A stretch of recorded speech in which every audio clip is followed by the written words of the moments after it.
आज का कहानी का नाम है दोस्ती। शहर से दूर जंगल में एक पेड़ पे गौरैया का जोड़ा रहता था। उनके नाम थे चीकू और चिनमिन। दोनों बहुत खुश रहते थे। सुबह सवेरे दोनों दाना चुगने के लिए निकल जाते, शाम होने पर अपने घोंसलों में लौट जाते।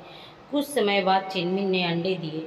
चीकू और चिनमिन की खुशी का ठिकाना नहीं रहा। दोनों ही बड़ी बेसब्री से अपने बच्चों को अंडे से बाहर आने का इंतजार करने लगे। जब चिनमिन अंडों को देखती थी और चीकू अकेला ही दाना चुगने के लिए जाता था, एक दिन एक हाथी धूप से बचने के लिए पेड़ के नीचे आ बैठा।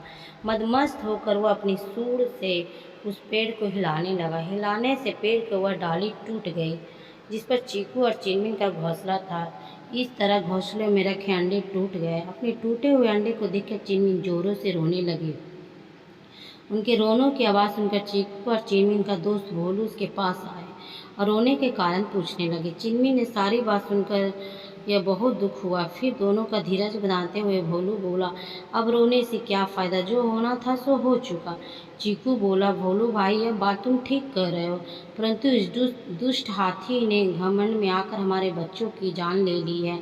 इसको तो इसका दंड मिलना चाहिए। यदि तुम हमारे सच्चे दोस्त हो तो इसको मारने में हमारी मदद करो। यह सुनकर थोड़ी देर के लिए भोलू दुविधा में पड़ गया कि कहा कि हम छोटे छोटे पक्षी और कहाँ यह विशाल काया जानवर। परंतु फिर बोला, चीकू दोस्त तुम सच कह रहे हो, इस हाथी को सबक सिखाना ही होगा।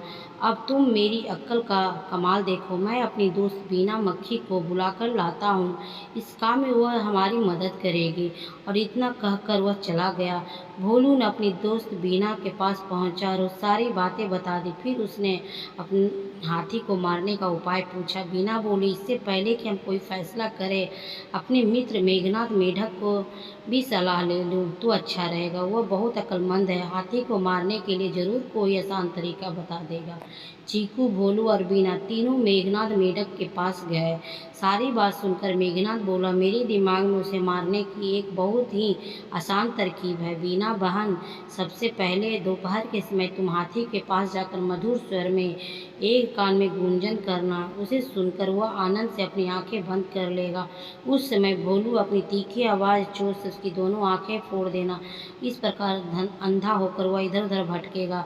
थोड़ी देर के बाद प्यास लगेगी, तब खाई में पास जाकर अपने परिवार सहित जोर जोर से टर की आवाज़ करने लगना। हाथी समझेगा कि यह आवाज़ तालाब से आ रही है। यह आवाज़ की तरफ बढ़ते खाई के पास जाएगा, इसमें जा गिरेगा, खाई में पड़ा ही पड़ा मर जाएगा। सबको मेघनाथ की सलाह बहुत पसंद आई। जैसा उसने कहा था बीना भोलू वैसा ही किया। इस तरह छोटे छोटे जीवों ने मिलकर अपनी अक्ल से हाथी जैसे बड़े जोर को मार गिराया और फिर प्यार से रहने लगे।